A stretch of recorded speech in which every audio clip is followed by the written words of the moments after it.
Reed Ashford didn't shout. He never shouted. The boss of the Ashford Syndicate simply looked at Pierce Keenan through the glass of Pharaoh's VIP room and mouthed the words, "If you wake her up, I'll pull every tooth out of your head with my bare hands," and that was enough. 15 of the Syndicate's most senior members stood frozen in the hallway. A sudden, $40 million crisis with their southern partners had erupted 5 hours ago, demanding immediate attention. Phones wouldn't stop ringing. Walsh, head of security, former Marine, had his hand on his gun but wouldn't draw because inside the VIP room, among the overturned furniture and shattered wine glasses scattered across the floor, the most feared crime boss on the eastern seaboard was sitting against the wall, his black vest torn, his knuckles scraped raw, his gray eyes streaked red from sleeplessness and the panic attack that had just torn through him. But that wasn't what silenced a room full of hardened criminals. What silenced them was the girl, sitting on the floor across from him, her head slumped forward, her forehead resting against his arm, both small hands covered in burn scars and knife marks still pressing a kitchen towel against his scraped knuckles, was the night shift cook. Her white chef's coat was stained with flour and tomato sauce. Her auburn hair was a mess. She'd fallen asleep while bandaging his hands, and he'd sat motionless for 3 hours, watching over her, afraid she'd wake. Reed Ashford didn't let anyone touch him. A year ago, a business associate clapped him on the shoulder at a dinner party. Reed stopped, looked at the hand on his shoulder, and said very quietly, "Take your hand off me before I forget you've got a wife and kids." The man pulled away so fast he knocked over his wine glass, and yet here he was, his arm perfectly still so this girl could lean against it, not moving, barely breathing, as if the most brutal boss in Boston was nothing more than a warm pillow for a cook who was too exhausted to open her eyes. Pierce pressed close to the glass, turned to Walsh, his voice shaking. "Since when does he let anyone sit that close?" Walsh shook his head. "Never. In 15 years of working for him, never. And to understand how the kitchen of an Italian restaurant became the place where the beast was tamed, you've got to start with a pot of bone broth that spilled at 11 o'clock that night. If your heart just skipped a beat, then you belong here. Hit that like button, share this story with someone who needs to hear it, and subscribe so you don't miss the next chapter." 7 hours before the 15 toughest mafia men in Boston fell silent because of a sleeping female chef, Maisie Lowell was standing alone in the kitchen of Faro Restaurant at 11 o'clock at night. The restaurant had been closed for a long time. Only the exhaust fan was still humming, and the fluorescent lights were flickering overhead. Maisie was 27 years old, with reddish-brown hair twisted into a messy bun and a white apron that had yellowed with use. Her hands told the story for her. An oil burn on the back of her right hand, a knife scar along her left index finger, skin cracked from washing too often. She was an orphan, raised in the foster care system, with no memories before the age of 6. No idea what her parents' faces looked like. The only things she carried from that blank space were a long burn scar on her left forearm that she couldn't explain, and a melody she hummed whenever she couldn't sleep but could not remember who had once sung it. She lived in the studio behind the restaurant, with a mattress on the floor and no table or chairs. The most expensive thing she owned was a set of Japanese kitchen knives she had bought on a 12-month payment plan. Tonight, she was making beef bone broth for tomorrow, the kind of broth that needed 12 hours over a low flame. Then the kitchen ceiling trembled. Mortar dust fell into the pot. A heavy impact sounded from upstairs, so hard the pot slid off the stove and the broth spilled across the floor. 12 hours of cooking, gone in 3 seconds. Then came running footsteps. A security guard rushed through the kitchen door, his face drained white, looked at her for exactly 1 second, and said exactly 3 words. "Don't go upstairs." Then he disappeared through the back door. No explanation. Maisie should have listened. That was how she had survived 27 years. Don't look, don't ask, don't get curious. Then she heard it, slipping through the air vent, falling into the empty kitchen, a choked, broken groan from someone being dragged under from the inside. Maisie knew that sound. She had heard it in her own throat on the nights she lay alone in the dark, when the nightmares came and there was no one to hold her hand. She looked up at the ceiling, looked at the door. Then she took a bottle of whiskey from the cooking liquor shelf, 2 clean kitchen towels, and went up the stairs, 1 step at a time, toward the sound everyone else was running from. The VIP room upstairs looked as if someone had tried to break it apart from the inside. The oak table had been overturned, chair legs splintered into pieces, wine glasses shattered across the floor, shards of glass glittering beneath the flashing red emergency lights. Maisie stood in the doorway, her heart pounding so hard she could hear it in her ears. The room was empty. No one was there. She almost turned back when she noticed the inner VIP bathroom door standing slightly open, white light spilling through the narrow crack. She stepped through the wreckage, glass crunching beneath the soles of her shoes, and pushed the bathroom door open. Reed Ashford was sitting in the empty bathtub. No water. Nothing but a 6'3" man folded into the white porcelain tub as if it were the last place on earth he could still control. Both hands gripped the rim of the tub, his knuckles white from holding on too tightly. His head was bowed between his knees. His shoulders shook. His breathing was short, fast, shallow. The breathing of a man drowning where there was no water. Maisie recognized it at once. A panic attack. She had seen it before. Not in someone else, but in herself. The way he had locked himself inside the smallest space he could find. The way he clung to the edge of the tub, as if clinging to the edge of a cliff. She knew exactly how that felt, when the world spun too fast, and the only thing you could do was find a small corner, make yourself smaller, and pray it would pass. Reed heard her. He lifted his head. His gray eyes were bloodshot, wet, stripped of the coldness everyone in the organization feared. There was only a man drowning on dry land. He looked at her, and he shook his head. Just shook his head. No shouting, no threats, no orders, only a slow shake of the head, as if he were using the last of his strength to tell her one thing: don't come closer.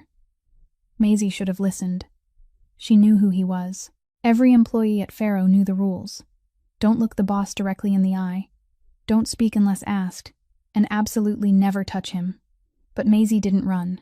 She slowly sat down on the bathroom floor, her back against the cold tile wall, about one step from the bathtub.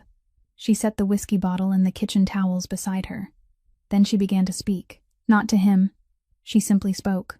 Her voice was even, slow, gentle, like the sound of a knife touching a cutting board in an empty kitchen. Beef bone broth. Step 1. Roast the bones in the oven at 220 degrees for 45 minutes, until the bones turn deep brown. Step 2. Cut the onion in half. Place the cut side down in a hot cast iron pan, no oil, and char it until the cut surface turns black. Step 3. Celery, carrots, garlic, bay leaves, whole black peppercorns. She recited every step, every ingredient, every smallest detail, her voice neither rising nor falling, steady as breath. It was something she had taught herself during the nights she lay alone in dark foster care rooms, when the darkness swallowed everything and she had nothing except recipes in her head to hold on to. She read them like prayers, line by line, step by step, until her heartbeat slowed and the world stopped spinning. She didn't know if it worked on anyone else. She only knew it was the one thing that always saved her. And now, in this bathroom, it was saving him. Reed's breathing slowed. Not immediately. Slowly, like the tide pulling back. His shoulders lowered. His hands gripping the rim of the tub gradually loosened. He didn't look at her. He only listened. Listened to her voice talking about carrots and bay leaves as if that were the only thing in the whole night that still made sense. Then, when Maisie reached the step where cold water was poured over the bones and the flame was turned down as low as it would go, Reed lifted one hand from the rim of the tub. His palm faced upward, trembling. He said nothing. Didn't look at her. Only held out his hand, like a drowning man reaching above the surface of the water. Maisie looked at that hand, the hand of the boss of the Ashford Syndicate, the hand that made everyone in the organization afraid, was now trembling in the air and asking to be held. She set the whiskey bottle down on the floor, and she took it. They sat like that for hours. Two grown adults folded into an empty bathtub in the VIP bathroom of the most elegant restaurant in Boston. If anyone had taken a picture of the scene, it would have looked both ridiculous and heartbreaking. The most feared mafia boss on the East Coast and the night shift female chef sitting on the floor of a white porcelain tub, hand in hand, neither of them saying a word. Maisie kept reciting recipes for a little longer, moving from beef bone broth to bolognese sauce, then to how to make fresh pasta, her voice growing softer, slower, until she realized Reed was no longer trembling. His breathing had evened out. His shoulders had dropped. His head had tilted to one side, resting against the rim of the tub. His eyes closed. He was asleep. Maisie looked at him, not daring to move. She didn't know the last time Reed Ashford had slept without sedatives, but she could see the way he slept. the way his body had let go as if it had been holding on for too long and could finally no longer endure it, and she knew this wasn't ordinary sleep. This was the kind of sleep that came when someone was so exhausted the body shut itself down, no matter what surrounded it. She sat still, her back against the side of the tub, her hand still inside his because she didn't dare pull it away and risk waking him. She looked up at the bathroom ceiling, wondering what she was doing. 6 hours earlier, she had been slicing onions. Now she was sitting in a bathtub holding the hand of a mafia boss. Her life had never made much sense, but tonight had gone beyond every limit. She thought she would be able to stay awake until morning. She was wrong. Exhaustion came without warning, heavy as if someone had poured lead into her eyelids. 27 years of taking care of herself, 14 years in kitchens, endless night shifts, and sleep had never been enough. Her body did not ask for permission. It decided on its own. Maisie's head slipped against the edge of the tub, her hand still holding his, and everything went black. She didn't know what time it was when Reed woke. She didn't know he opened his eyes in the ice-cold bathtub, looked down at her hand still holding his, and didn't move for a long while. She didn't know he sat there watching her shiver in her sleep, the slight trembling of someone sleeping somewhere too cold without a blanket. She didn't know he carefully loosened her hand from his, stood, then bent down and lifted her into his arms, not the way people carry someone in movies. Awkwardly, clumsily, like a man unaccustomed to touching other people and trying to do it without waking her. He carried her out into the VIP room, stepped over the broken glass, and set her down with her back against the overturned bar. He took off his torn suit jacket and draped it over her shoulders. Then he sat down across from her, rested his arm on his knee, and let her forehead lean against it, and he stayed there, watching over her, not moving, for 3 hours, until Boston dawn slipped through the glass doors and the footsteps in the hallway began stopping outside the VIP room door. Maisie woke because of the light. Boston dawn came through the glass doors of the VIP room and struck her directly in the face, and for the first 3 seconds she didn't know where she was. A hard floor beneath her, the smell of spilled liquor, the smell of broken wood, and another smell, pine forest mixed with stale tobacco. Not the smell of the kitchen, not the smell of the studio behind the restaurant, the smell of someone else. She opened her eyes fully. Her forehead was resting against someone's arm. Her hands, those 2 hands marked with burns and knife scars, were pressing a kitchen towel against the scraped knuckles of a man sitting across from her, his back against the wall, his gray eyes watching her without blinking. Reed Ashford. Maisie's heartbeat doubled in 1 second.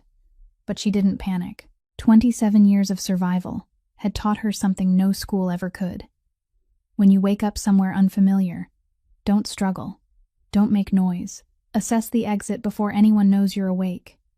She stayed silent. Her eyes moved quickly. The VIP room door was behind her, about 10 steps away. There were shadows standing in the hallway outside.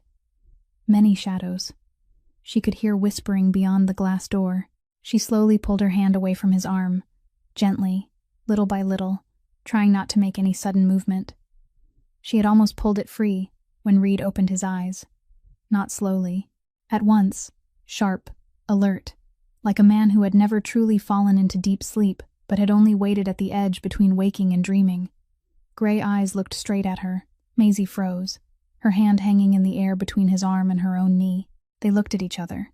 The VIP room lay wrecked around them, pale golden dawn, whispering in the hallway, and 2 people sitting on the floor in the middle of the destruction, less than 1 step apart.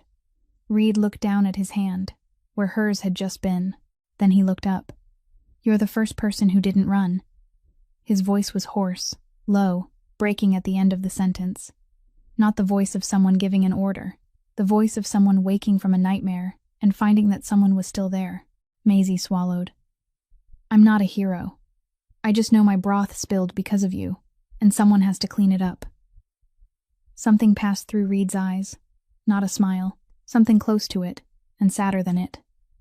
Then came a knock at the door. Soft, pallid, but urgent. Pierce Keenan stood outside the glass door, his silver hair combed perfectly back, his cashmere coat without a single wrinkle, the complete opposite of the wreckage inside. He looked at Maisie, then at Reed, his sharp brown eyes assessing the situation in less than 1 second. "Boss," Pierce said, his voice smooth, each word carefully weighed. This girl needs to sign a non-disclosure agreement. I have lawyers waiting to ensure your privacy. Maisie did not fully understand what that meant, but she saw the way Reed understood it. She saw his jaw tighten, saw his gray eyes shift from exhaustion into something far colder. Reed stood. That action alone made the shadows in the hallway step back. He did not explain, did not argue. He looked at Pierce for exactly 2 seconds, and spoke in the lowest voice Maisie had ever heard from him. The kind of voice she understood at once belonged to a man who would not need to repeat himself. She doesn't sign anything. She comes with me.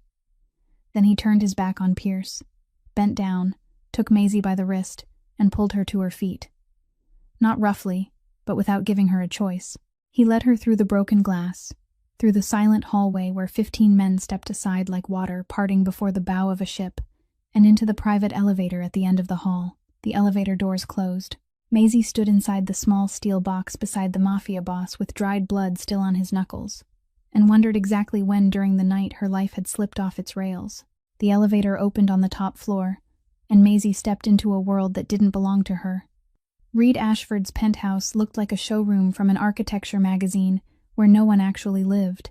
The black leather sofa had no crease from anyone sitting on it. The glass table didn't have a single fingerprint. The bookshelves were filled with hardcovers lined up perfectly straight, their spines never once bent. No family photographs, no coffee mug forgotten on a table, no trace of a human being living, eating, breathing here. Only the smell of new leather and silence. Maisie stood in the middle of the living room, her chef's coat stained with flour and sauce, her shoes sticky with spilled broth, and felt like the only stain in this sterile room.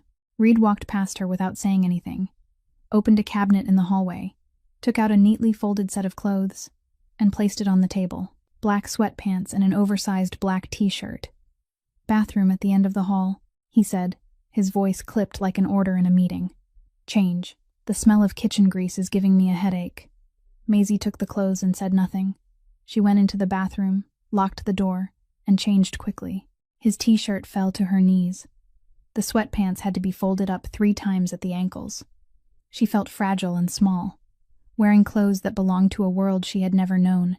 When she stepped back into the living room, Reed was standing beside the bar, pouring liquor. His back was turned to her. Maisie rolled up the sleeves because they were too long, folding them to her elbows, and walked toward the table to find a glass of water. Reed turned around.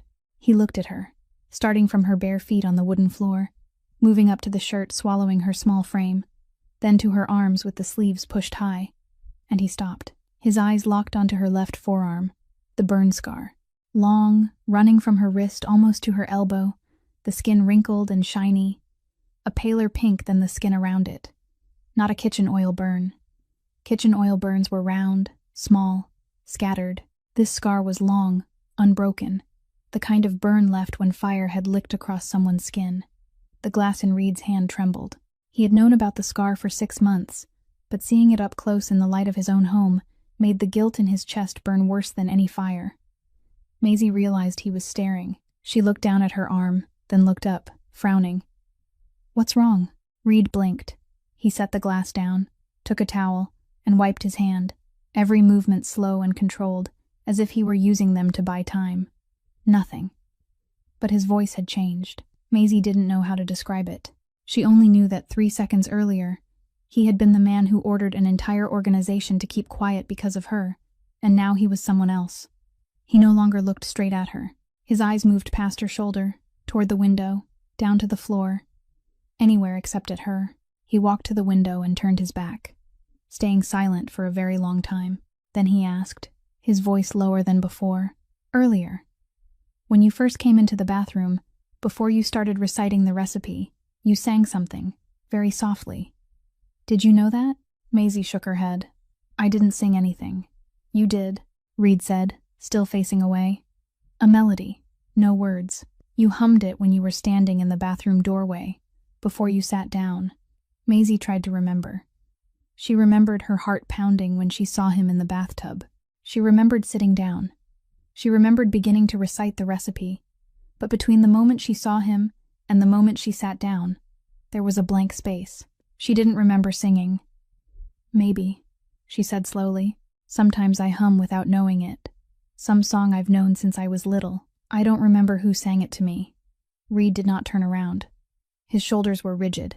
His hand was clenched tight at his side. He knew that melody. He had heard it 21 years ago, drifting out from the upstairs window of a small restaurant in Southie, on the night he went there to carry out an order that changed the rest of his life. But he didn't say that. Not yet. Then the lights went out. Not slowly, not with a warning flicker. They went out all at once, as if someone had yanked the plug on the entire floor. The penthouse sank into total darkness. The air conditioning stopped running. The security panel beside the door flashed red once, then died. Absolute silence. But through the window, Maisie saw something that sent shivers down her spine more than the darkness itself. The floor below was still lit. Through the gap in the floor, the warm lights of Faro Restaurant still seeped upward, normal, cozy, as if nothing had happened. Background music still drifted faintly from downstairs, along with the clatter of dishes and the sounds of the staff cleaning up for the morning shift. No one below knew. Maisie hadn't even opened her mouth before Reed moved. In the darkness, she couldn't see him, only hear him. Fast footsteps, precise, without hesitation. Wood sliding, metal clicking. When her eyes adjusted to the dark, she saw him standing by the wall, where a wood panel had been pulled aside to reveal a hidden compartment behind it. His hand drew out a matte black handgun, checked the magazine, racked the slide, and slid a short knife into his boot, all in less than 10 seconds. The movements were so practiced, they didn't look like the actions of a business boss. They looked like the actions of a soldier. Maisie stood in the middle of the dark living room, wearing his oversized t-shirt, barefoot on the cold wooden floor, and watched the man who, 10 minutes earlier, couldn't even look directly at her transform into something else entirely. "What's happening?" she asked, her voice calmer than she expected. "A coup," Reed said curtly, his voice carrying none of the cracks of the man who had been sitting in the bathtub hours earlier. "Only the top floor lost power. Downstairs is still running normally. That means someone controls the electrical system in enough detail to isolate exactly where I am without drawing attention from outside. Only one person in the organization has that level of access." "Who?" "Genevieve." Reed said the name as if chewing a bitter pill. "My stepmother." He checked the window, looked down into the alley behind the restaurant, then spoke quickly and cleanly, as if briefing an army instead of talking to a barefoot chef. "Genevieve Ashford, his father's second wife, the platinum blonde woman who always wore pearls and smiled sweetly at every party. She had controlled the organization's finances since Reed's father died.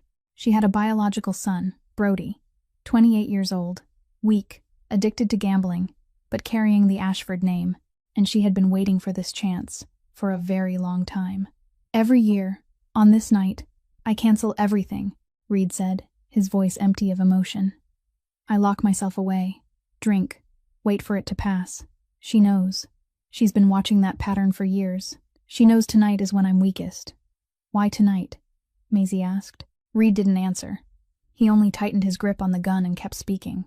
The dissatisfied underbosses, the men who had seen his panic attack and begun to doubt him, the men Genevieve had whispered to, telling them Brody would be a more controllable leader, that the organization needed stability, not a boss who lost control for one night every year. "Where's Walsh?" Maisie asked, remembering the former Marine security chief she had seen in the hallway that morning. "Walsh is in the basement," Reed said. Genevieve used her master access code to manually lock down the security doors from the central grid, freezing them inside while keeping the rest of the lower floors completely oblivious. Then, they both heard it. Footsteps. Not panicked footsteps like the guard who had run through the kitchen hours earlier. Steady, slow, organized footsteps coming up the stairs. Many pairs of feet. Reed killed anything in the penthouse that gave off light, pulled Maisie into the darkest corner of the room, and pressed her back against the wall. He stood in front of her, gun aimed toward the door. "They'll kill both of us," he said, his voice so low Maisie had to lean in to hear it. "You've seen me weak. That's more dangerous than any secret in the organization." Maisie wanted to say she was only a chef. She didn't know any secrets. She only wanted to go back to her studio, lie down on her cheap mattress, and pretend tonight had never happened. But the footsteps had stopped right outside the penthouse door. Reed did not wait for them to open the door. He pulled Maisie through the living room, through the hallway, to a rear side door of the penthouse she had not known existed. A steel door hidden behind a bookshelf opening onto a narrow escape staircase just wide enough for one person. "Stay behind me," he said. "Hold my shirt. Don't let go. Don't talk. Don't stop." Maisie gripped the hem of his shirt, and they began descending in almost total darkness. The escape stairwell had no lights, only the faint green glow from an exit sign flickering weakly every 2 floors. Maisie counted each step, her hand clenched tightly in Reed's shirt, her bare feet on the ice-cold concrete stairs. She suddenly realized she had left her broth-soaked shoes in the penthouse bathroom, but there was no time to look for a replacement, so she had to run out without them. She was running through the restaurant where she had worked for 3 years, barefoot, wearing the Mafia Boss's clothes, following him down a dark stairwell as if that were the most reasonable choice in the world. On the 3rd floor, Reed stopped abruptly. Maisie almost crashed into his back. He lifted a hand, signaling silence. In the darkness, she heard someone breathing below. Not normal breathing. The breathing of someone trying to stay quiet and wait. Reed pushed Maisie against the wall and stepped down 3 stairs. Then everything happened very fast. A short, clean, violent impact. The sound of someone slamming into the wall, metal falling onto the concrete steps. Then silence. "Move," Reed said from below, his voice unchanged, as if he had just opened a door and not done something Maisie did not want to see. She stepped down, forcing her eyes not to look to either side. Her foot touched something warm on the step. She did not look down. She kept moving.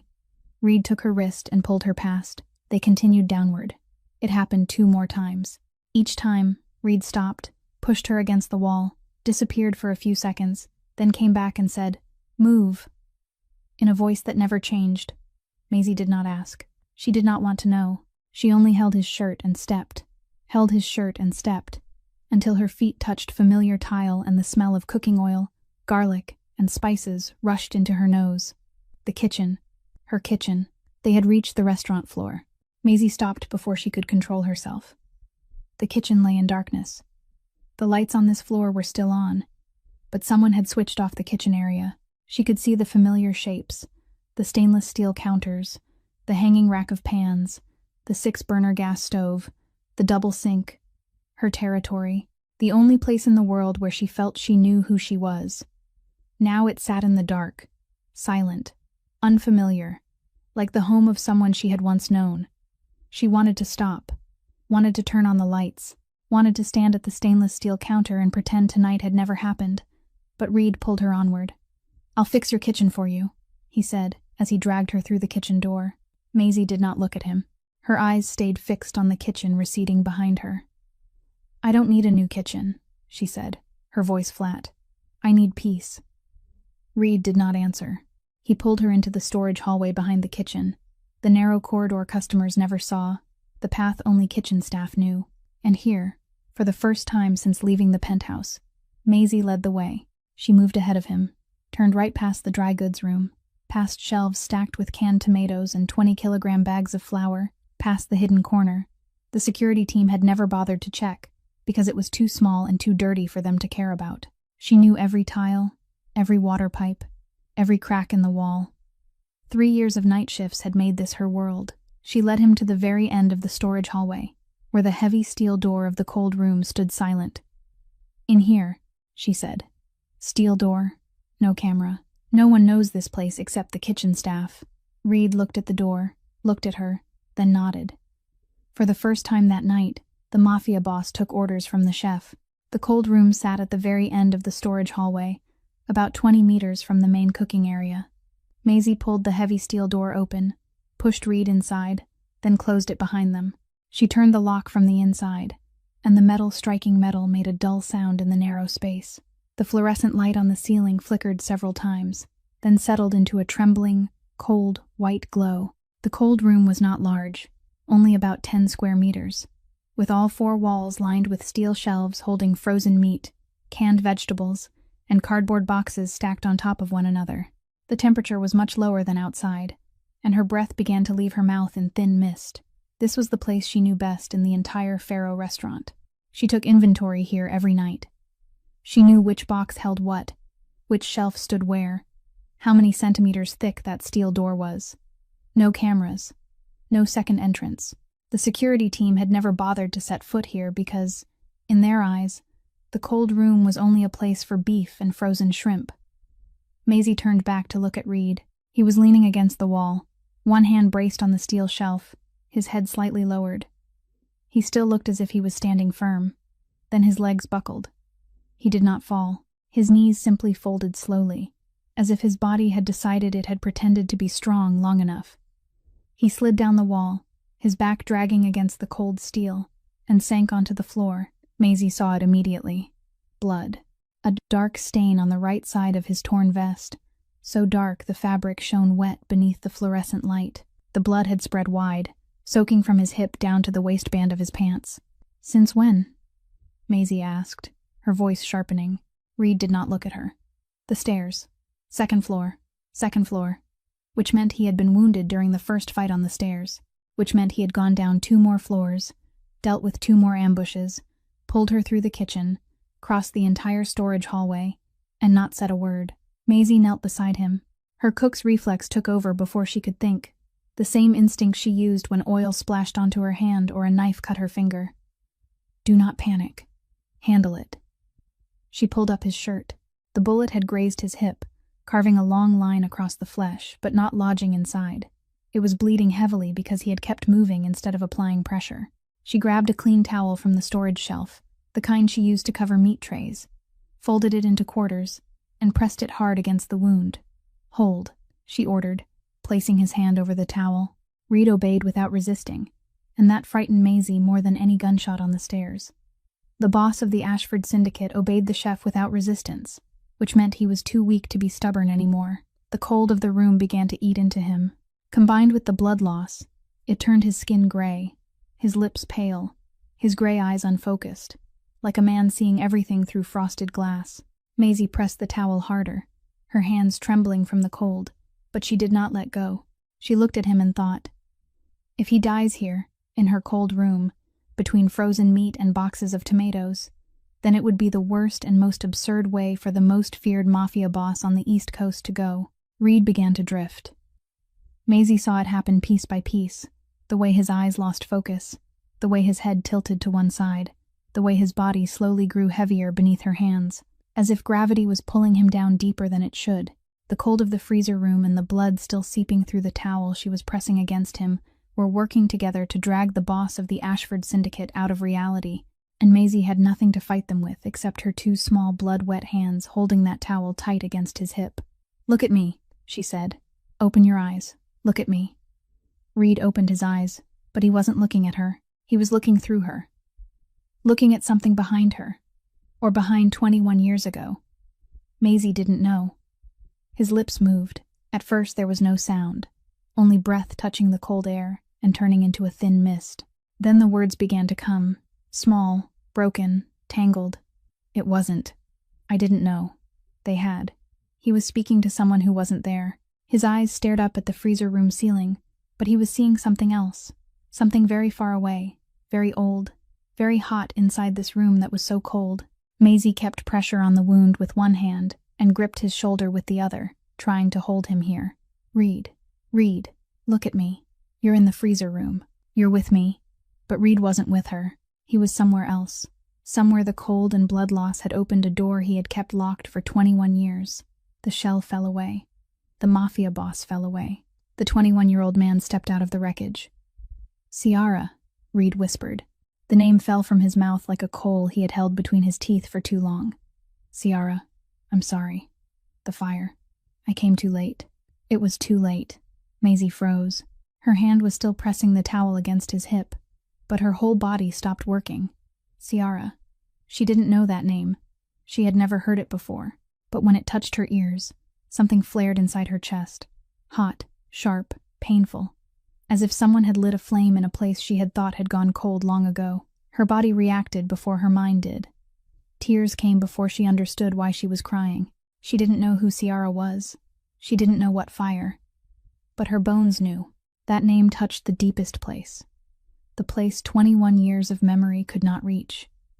The place where the scar on her forearm began to ache faintly, as if it remembered what her mind did not. "Ciara, forgive me," Reed repeated, his eyes closed, his head falling against Maisie's shoulder, his voice now the voice of someone speaking to a ghost. Maisie sat motionless, tears running down her cheeks and falling into his hair. She didn't know whether she was crying from pity for him or from fear. Fear that the name was connected to her. Fear that the fire he spoke of was the fire that had left the scar on her arm. Fear that the answer to 21 years of wondering who she was lying on the floor of this freezer room, bleeding. Then Reed came back. Not slowly. Suddenly, like a man yanked out of a dream. His eyes opened, gray, awake, and the first thing he saw was Maisie's tear-filled eyes, red and staring at him with something far beyond fear. He knew. He saw it on her face. He knew what he had said while delirious. Silence exploded in the freezer room. Heavier than the cold, heavier than the smell of blood, heavier than the buzz of the fluorescent light above them. Reed looked at her. She looked at him. And for the first time since she had stepped into the VIP bathroom the night before, Maisie saw real fear in the eyes of the boss of the Ashford Syndicate. Not fear of the gunman outside. Fear of her. Fear of the question she was about to ask. "Who is Ciara?" Maisie asked, her voice trembling, but she did not back away. Reed closed his eyes. Not because of blood loss, because he couldn't bear the way she was looking at him. Then he began to tell it, his voice low, flat, stripped of emotion. The voice of a man who had rehearsed this story inside his head thousands of times, but had never once spoken it aloud. 21 years ago. He was 21 years old.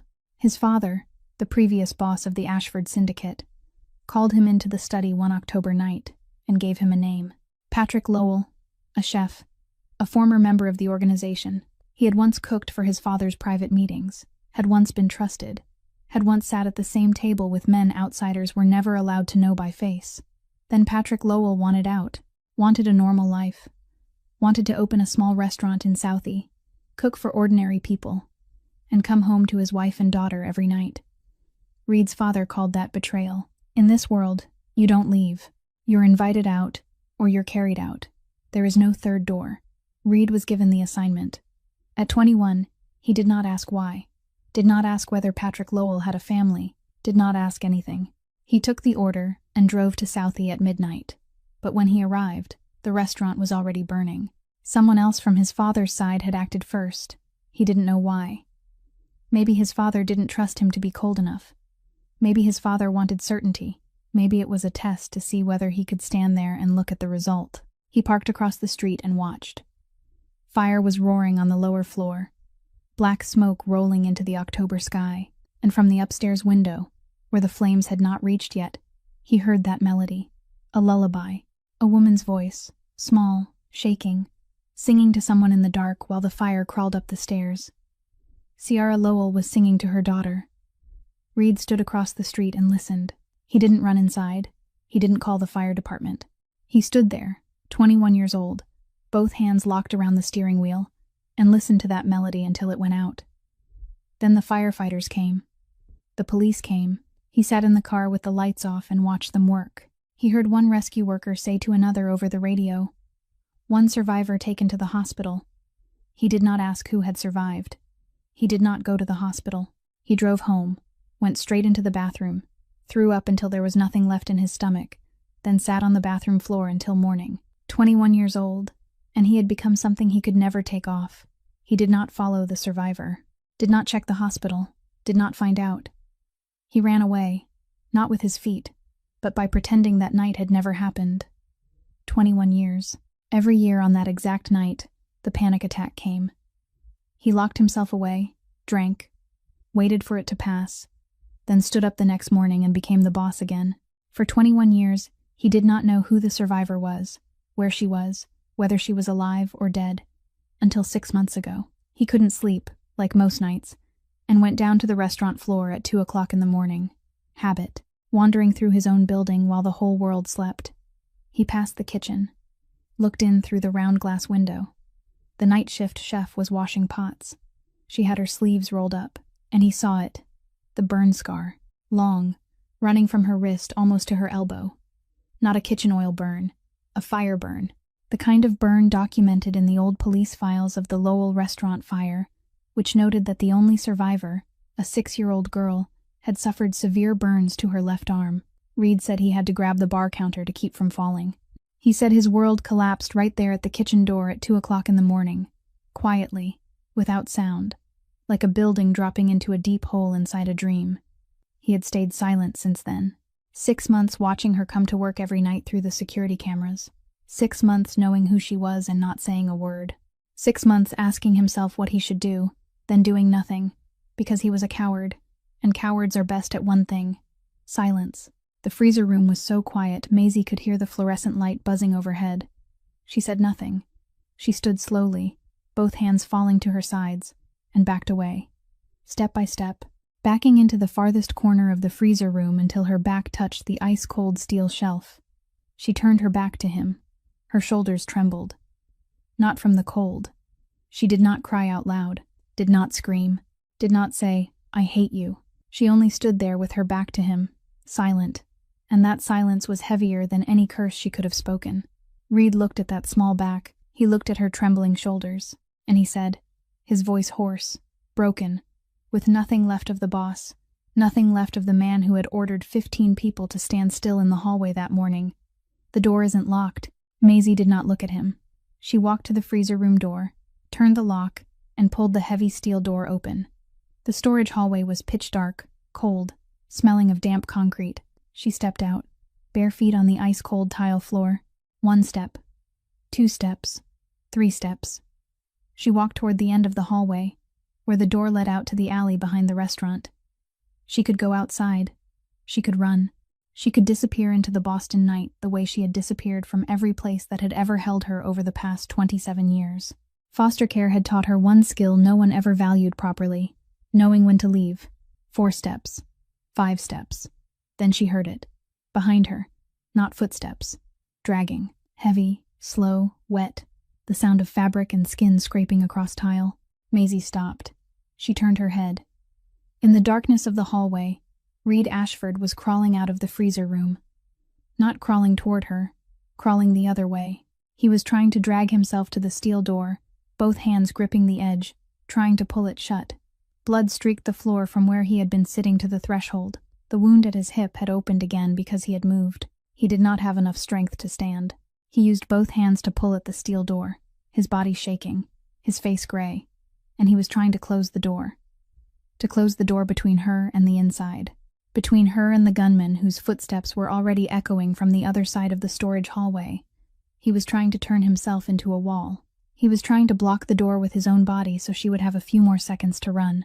Maisie stood in the dark, 5 steps from the door to freedom, watching the most feared mafia boss on the American East Coast crawl across the floor in his own blood, not to chase after her, but to hold the door for her.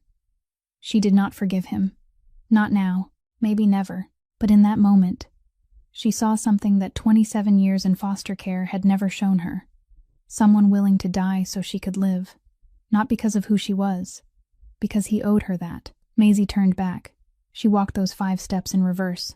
She knelt beside him, gripped his shoulder, and pulled him away from the threshold. He weighed twice as much as she did, but she pulled, with both hands marked by burns and knife scars, pulled him back into the freezer room.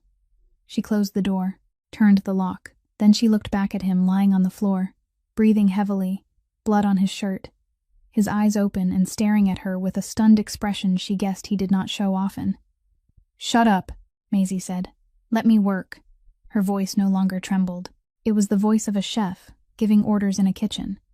The voice she used during a rush, when fires flared, when everything became chaos, and someone had to keep the rhythm so the whole kitchen would not fall apart. She took the whiskey bottle she had carried with her from the beginning of the night. The bottle she had brought up the stairs hours earlier as if some instinct had told her she would need it.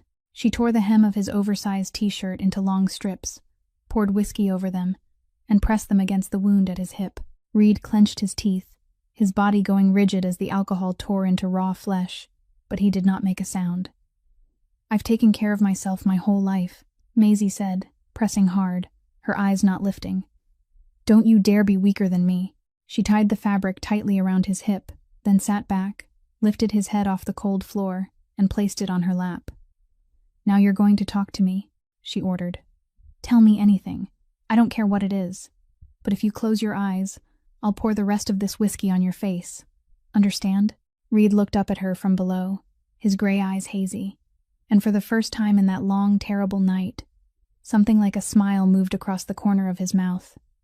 Small, exhausted, but real. Understood, he rasped. Start talking. And he began to tell her. As Maisie was tying the strips of fabric to tighten the bandage, her fingers brushed against a small metallic object caught inside the torn lining of his vest, which had almost slipped out during the fight on the stairs. She pulled out a cheap flip phone, a backup device with nothing on it except essential functions. A backup phone, the kind a mafia boss kept for a situation that never happened in ordinary life, except when it did. Walsh, Reed said, pressing the only number in the contacts. Maisie heard it ring twice before Walsh answered. His voice clipped, sharp, military. Reed spoke for less than 30 seconds.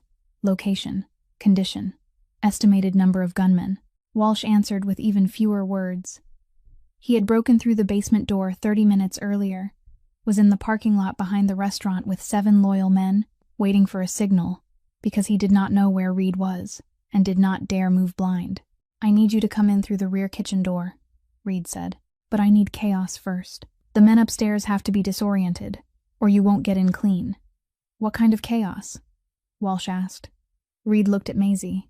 He did not have an answer. He was a mafia boss. He knew guns, knew people, knew money, but he did not know the kitchen. Maisie looked back at him, and inside her mind, the kitchen she knew down to every tile began redrawing itself as a map. No longer the map of a chef, but the map of someone trying to survive. I know how, she said. Reed looked at her for 3 seconds, then spoke into the phone. Wait for the signal. When you hear the fire alarm, come in. He snapped the phone shut. What are you planning to do? Burn Chili's, Maisie said. Reed did not ask more. He either trusted her, or he had no other choice. Maybe both. Maisie opened the freezer room door and stepped into the dark hallway for the second time that night. The first time, she had stepped out to run. This time, she stepped out to go back to the kitchen. 20 meters from the freezer room to the main cooking area, and she had walked that stretch thousands of times in 3 years, could find her way with her eyes closed. But tonight those 20 meters felt like 20 kilometers. The hallway was dark, the faint smell of gunpowder hanging in the air, the sound of someone's footsteps upstairs echoing through the ceiling. She moved close to the wall, her bare feet making no sound, and passed the dry storage room. The door stood slightly open. Maisie almost went past it, then heard breathing. She stopped and pushed the door wider. 2 night shift kitchen workers sat curled in the corner between boxes of canned beans and sacks of rice. Tommy, the 20-year-old kitchen assistant, and Maria, the 62-year-old dishwasher. Both stared at her with wide eyes in the dark. Go to the back door, Maisie said, her voice low but clear. Straight out. Don't look back. Walsh's men are in the parking lot. It's safe there. Tommy looked at her as if she had lost her mind. Why are you going back? Maisie did not have time to explain. Because this is my kitchen, she said, and kept moving. She entered the kitchen. The kitchen was dark, still, the smell of cooking oil and garlic lingering in the air.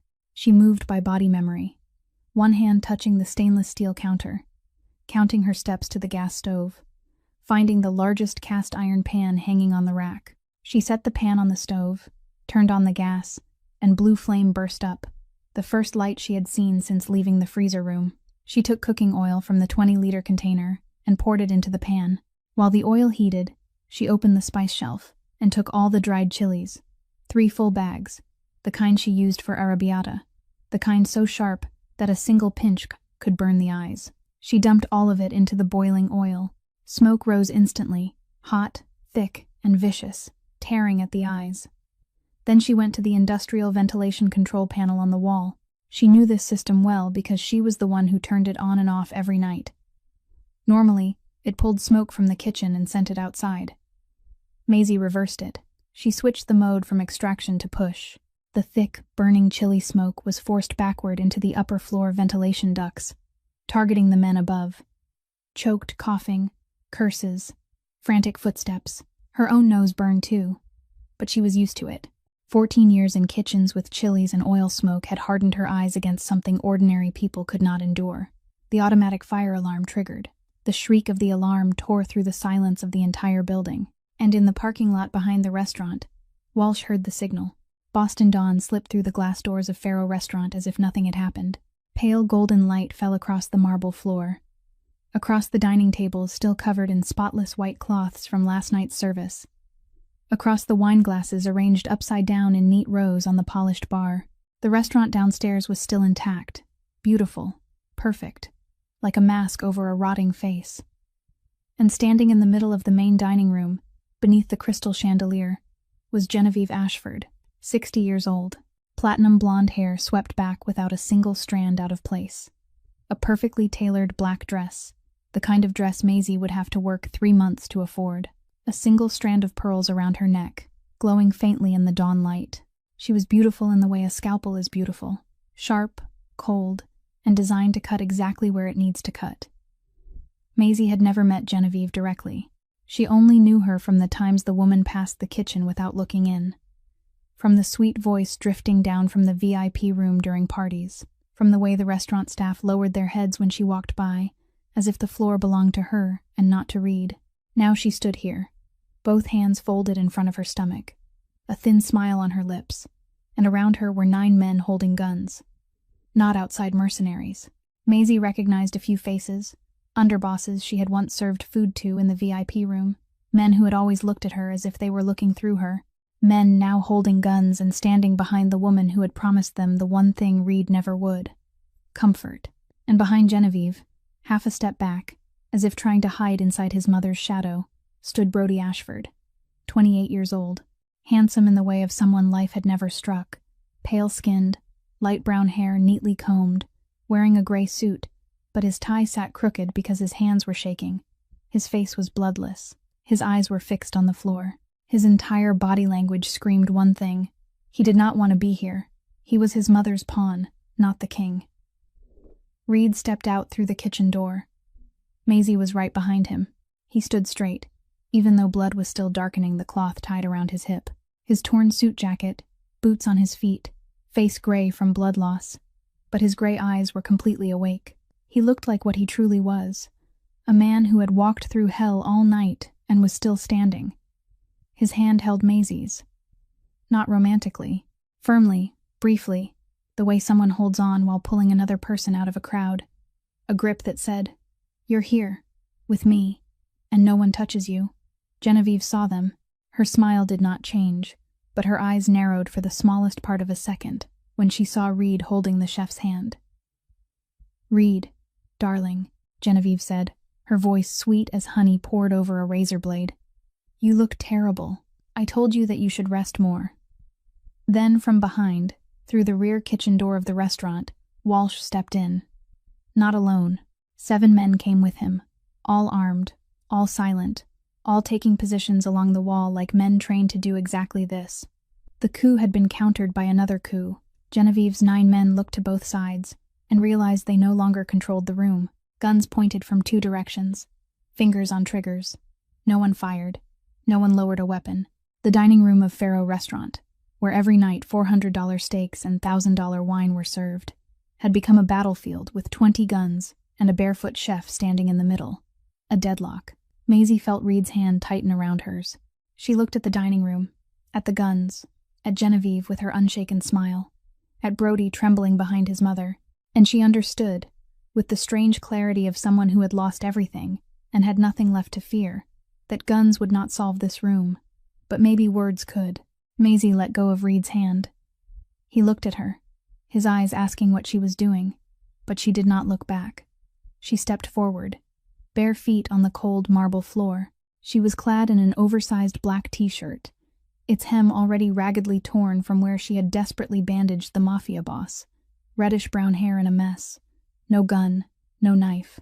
Nothing at all except the 2 hands of a night shift chef, hands covered in burns and knife scars. She did not look at Genevieve. She did not look at the guns. She looked straight at Brody. He stood behind his mother, half a step back, like a child hiding behind his mother's skirt on the first day of school. His eyes were on the floor. His hands were clenched at his sides, knuckles white. He wasn't holding a gun. He was the only one on Genevieve's side who wasn't holding a gun, and Maisie saw that. "Brody," she said. Her voice wasn't loud. It didn't need to be.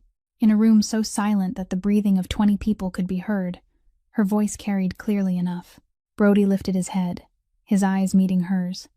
And in those eyes, Maisie saw something she recognized at once. The fear of someone pushed into a place where he did not belong. "Do you know what your mother did tonight?" Maisie asked, her voice flat, not accusing, not dramatic, only asking. "She cut the power. She sent armed men upstairs. She ordered your brother killed." She paused for one breath. "Not overthrown, killed. Do you understand the difference?" "Don't listen to the girl," Genevieve cut in, her voice still sweet but sharper now, her smile thinner. "She's a chef. She knows nothing about our business." Maisie did not look at Genevieve. She kept her eyes on Brody. "If you stand behind her," Maisie said, "you're standing behind someone willing to kill her own child for power. Today it's Reed. Tomorrow, who? What happens when you're no longer useful?" Brody looked at her, looked at his mother, looked at Reed.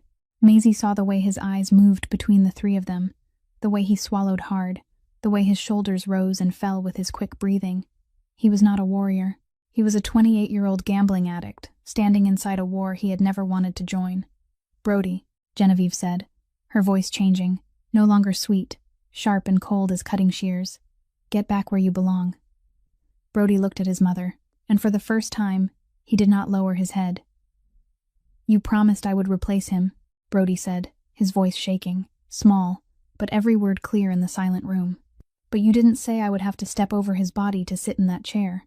Genevieve opened her mouth, but no sound came out. For the first time in this long night, the smile vanished from her lips. Brody stepped aside. Not to Reed's side, not to his mother's side. He stepped aside, out of the war, out of the line, and stood alone beside the bar, his back against the oak, his eyes lowered to the floor. He chose no side. But in this fight, not standing behind Genevieve meant leaving Genevieve. Maisie saw the domino effect begin. Genevieve's 9 armed men stood there because of a promise. Brody would take over. He would be easier to control, and there would be more benefits. When Brody stepped out, that promise died. They were holding guns for a coup that no longer had an heir. One underboss looked at the man beside him. Then he looked at Walsh and the 7 guns behind him. Then he looked at Reed, the boss still standing straight even though blood had soaked through his shirt, his gray eyes cold as a frozen lake. The man lowered his gun. Metal touched the marble floor. Then 2 more men. Then more. One gun after another. Like falling dominoes. Slow, steady, impossible to stop. Until Genevieve stood alone in the middle of the restaurant dining room, with no sun, no gunman, nothing left but her perfect black dress and her strand of pearls. The dining room of Faro restaurant was silent. 9 guns lay on the marble floor. 9 men stood with their heads lowered along the wall like children caught in the act. Walsh and his team were collecting the weapons. Neat, unhurried, professional, like clearing a table after a dinner party. Brody still stood beside the bar, eyes lowered, his fingers gripping the edge of the wood, not moving. And in the middle of the dining room, Genevieve Ashford stood alone. She did not tremble, did not step back, did not look toward the 9 men who had just abandoned her. She stood straight, chin lifted, the strand of pearls still resting perfectly against her collarbone, as if she were standing in a hotel lobby waiting for a car, instead of standing in the ruins of the coup she had built. She looked at Reed, and Reed looked back at her. For nearly 30 years, she had been a constant shadow in his life. She had first entered his world when he was just 13 years old, holding his father's hand, wearing a sweet smile and speaking in a honeyed voice. She never tried to be his mother. She never tried to love him either. She only waited patiently, like someone waiting for fruit to ripen and fall, and when it did not fall, she decided to pick it herself. Maisie stood beside Reed, watching the 2 of them look at each other, and she saw something she had not expected. There was no hatred in Reed's eyes, no fury, no satisfaction of a winner, only exhaustion, the kind of exhaustion belonging to someone who had known this would come, had waited for it to come, and now that it was here, he only wanted it to end. "The front door is open," Reed said. 5 words. His voice was low, flat, empty of emotion. He gave Genevieve no mercy, no forgiveness, only the door. It was the same flat tone he had used in the freezer room, but the meaning was completely reversed. Back then, his words had meant freedom and the right to choose. Now, they meant absolute exile and the unyielding order to step through it. Genevieve understood. She had lived in this world long enough to understand everything that did not need to be said aloud. She did not beg, did not explain, did not turn to look at Brody. She lifted a hand to her throat and adjusted the strand of pearls until it sat properly. A small, slow movement, the kind she had made thousands of times in front of a mirror, the kind of movement that said even if the world collapsed, the pearls must still remain straight. Then she straightened her back, turned, and walked away. Genevieve's high heels struck the marble floor, steady, step by step. Past the tables covered in white cloths, past the polished bar, toward the large glass doors where morning light was shining through. She pushed the door open. Golden light flooded in. She stepped outside, did not turn back, did not say another word. The door closed behind her, soft and smooth, the way the restaurant door closed every night after the last guest had gone. They sat in the kitchen. Not the VIP room, not the penthouse. The kitchen. Maisie's night shift kitchen, where 12 hours earlier she had been chopping onions and listening to music through one broken earbud. Walsh had cleaned up upstairs. The paramedics had come and bandaged the wound on Reed's hip, and he had refused to go to the hospital with a look no one dared question a second time. The 9 betraying underbosses had been locked in the storage room, waiting to be dealt with. Brody had left the restaurant at some point without anyone knowing, quietly, like a shadow erasing itself from the picture. Now there were only Reed and Maisie, sitting on the kitchen floor, their backs against the stainless steel counter, their shoulders about a hand's width apart. The kitchen lights were back on, the familiar fluorescent glow, the familiar sound of the exhaust fan, the familiar smell of cooking oil and garlic. Everything was exactly as it had been 12 hours ago. Except Maisie's world had been turned upside down, and no one had turned it back over. Reed sat still for a long time. Then he took a small brown paper envelope from his pocket, old, with one corner creased. He placed it on the floor between them and said nothing. Maisie looked at the envelope. She did not want to open it. She knew, with the instinct of someone who had received too much bad news in her life, that whatever was inside that envelope would change her in a way she could not undo. But she also knew she had been waiting for this for 27 years. She picked up the envelope, opened the flap. Inside was a Polaroid photograph. Old, faded, the right corner scorched, the protective plastic peeling at the edges. But the image was still clear. A man in a white apron, with reddish-brown hair like hers, his eyes narrowed from smiling, was holding a little girl. The little girl was smiling too, both arms around her father's neck, cheeks round, reddish-brown hair curling wildly. Behind them was a small kitchen counter, and on the wall hung a hand-painted wooden sign. Maisie turned the photograph over. On the back, in blue ink, handwritten in the script of someone writing quickly, but carefully, were the words, Maisie, 3rd birthday, Lowell's restaurant. Maisie looked at the photograph, looked at the man's face. Her father. She had a father. She had a name. She had a place where she had belonged, even if that place had burned into ash 21 years ago. She touched the man's face in the photograph with one finger, gently, as if afraid that if she pressed too hard, the image would disappear. His hair was like hers. She had her father's hair. For 27 years, she had looked at her reddish-brown hair in the mirror and had not known where it came from, and now she knew. I found it 6 months ago, Reed said, his voice low, looking straight ahead instead of at her. In the old police file on the fire, they kept it as evidence, but the case had been closed for years. No one came to claim it. I took it out. Maisie did not look at him. She looked at the photograph. Tears fell onto the peeling plastic, fell onto the smiling face of the father she did not remember. She did not cry because of pain. She cried because this was proof.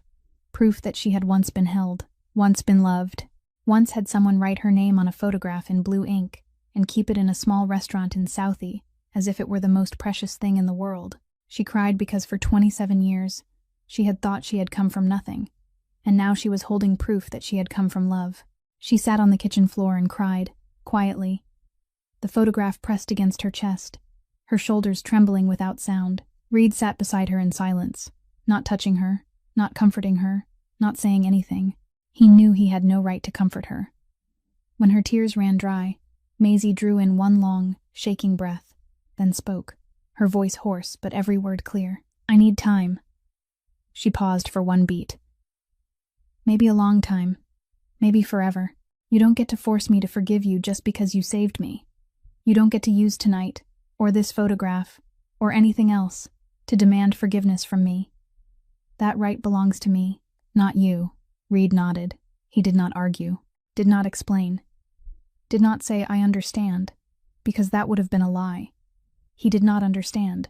He could not understand how she felt, and he was clear-headed enough to know it. He only nodded. One small, slow nod, then looked down at his hands, the hands that had once held a steering wheel across the street while Lowell's restaurant burned, and he said nothing more. 6 months later, Faro Restaurant still stood on that street corner, still serving pasta and wine to Boston's upper class, but anyone who looked closely would see the things that had changed. The small board in the staff area, where there had once been only shift schedules and banned lists, now had one framed line added to it. 30% of quarterly profits will be transferred to the Lowell Fund, supporting children in the foster care system. The Lowell Fund. Maisie had named it after her father. She negotiated it with Reed, not with tears or a tragic story, but with a 5-page financial plan she wrote herself, researched herself, calculated number by number herself. Reed read it, looked at her, and signed without changing a single line. Faro employees now had health insurance, legal wages, and vacation days. Things any normal restaurant should have had, but Faro wasn't a normal restaurant, and the fact that a mafia boss had signed a lawful employment contract for 23 employees was something Walsh said he never thought he would live to see. And Maisie was no longer the night shift chef. On her new white apron, 2 small words were embroidered over the left side of her chest. Head chef. She took her culinary certification exam in the 3rd month after that night, properly, at a testing center, among 30 other candidates, with no one knowing who she was, and no one caring. She passed with the 2nd highest score. For 10 years, she had delayed that exam because she thought she wasn't good enough, because she thought the orphan girl from foster care didn't deserve to have those 2 words on her apron. For 10 years, she had been wrong. Tonight was the dinner shift. 11 o'clock at night, the restaurant had closed, and the staff had gone home. Maisie stood in the kitchen, wiping down the stainless steel counter, checking the gas stove, locking the cold room, the routine she did every night, only now it carried a different meaning. She no longer did these things because they were the work of someone invisible. She did them because this was her kitchen, and she cared for it the way someone cares for a thing they had fought to keep. Reed sat at the bar in the dining room. He came every night around this hour, sat in the same place, read financial reports on his laptop, drank espresso, and said nothing until she walked out of the kitchen. 6 months. He had never once entered the kitchen while she was working. He understood that boundary without anyone needing to draw it for him. The kitchen was her territory. The bar was where he waited. Maisie stepped out, still wearing her apron, holding a small, steaming porcelain bowl. She set it on the bar in front of Reed. Stracciatella, Italian egg soup. The simplest dish in Italian cooking, only broth, eggs, cheese, and a pinch of nutmeg. The kind of dish no chef showed off on a menu because it was too humble, but it was also the dish every Italian chef made for someone they cared about when the night was late and the world felt too heavy. Reed looked at the bowl, then at her. This again? This is for sleepless nights, Maisie said, leaning her hip against the bar, her arms folded over her chest. You didn't sleep last night. Reed did not ask how she knew. 6 months earlier, he would have asked. 6 months earlier, he would have denied it. But now he only looked at her, then at the bowl, because he knew she knew. She knew because that morning he had drunk 3 espressos instead of 1. She knew because his eyes carried shadows only someone looking closely would notice. For 6 months, she had learned to read him through the small things he did not know he revealed. The number of coffee cups, the way he rotated his wrist when he was tired, the way he sat slightly tilted to the right when the old wound in his hip ached whenever the weather turned cold. He picked up the spoon and ate the soup. He said nothing. Maisie stood by the bar, watching him eat, and said nothing either. No one said love. No one needed to. A bowl of stracciatella at 11 o'clock at night said more than any words either of them could have thought of. They began as the mafia boss and the female chef, the man who stood and watched the fire burn, and the survivor who walked out of that fire. But in the end, what healed them wasn't forgiveness. It was choice. Every day, looking into the eyes of the person who had once destroyed you, and choosing to stay at the table, not because you forgot, but because you were strong enough to remember, and still cook them a bowl of soup. This story isn't a fairy tale. No one becomes perfect. Reed still wakes up at 3 o'clock in the morning with his heart beating too fast. And Maisie still has days when she looks at the scar on her forearm and feels the old anger rise like boiling oil, but she still makes the soup, and he still waits at the bar. Because healing isn't a destination, it is a journey you choose to walk every day, even knowing the road will never be completely smooth. The lesson Maisie teaches us isn't found in grand words. It is found in that bowl of stracciatella at 11 o'clock at night, that love sometimes doesn't need a declaration, only presence. That a person's worth isn't in their title or their past, but in the choices they make when no one is watching. That sometimes the strongest person in the room isn't the one holding the gun, but the one brave enough to sit down beside pain and not run away. If this story touched you, please press like and share it with someone you think needs to hear that they deserve to be loved, no matter what their past may be. Subscribe to our channel to join us for new stories every day. We would truly love to know how this story made you feel. Which moment touched you the deepest? Please leave a comment below. We read every line and treasure every share from the bottom of our hearts. I wish all of you watching this video good health, a joyful life, and peace and happiness every day. Thank you for listening. Goodbye, and I'll see you again in the next video.